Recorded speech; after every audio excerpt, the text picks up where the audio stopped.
Dain na luwat nakatala nin kaso kan African Swine Fever o ASF sa probinsya nin Camarines Norte poon kan Marso 6.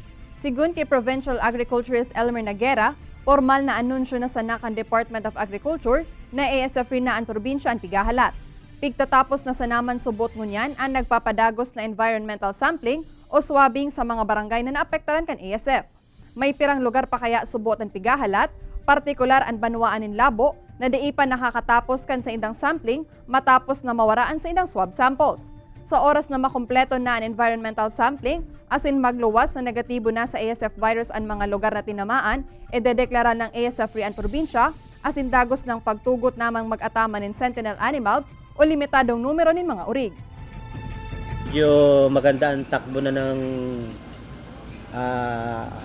pagbababuyan ngayon, kaya lang yung stock, yan ang problema natin kung saan tayo bibili ng mga biik ngayon.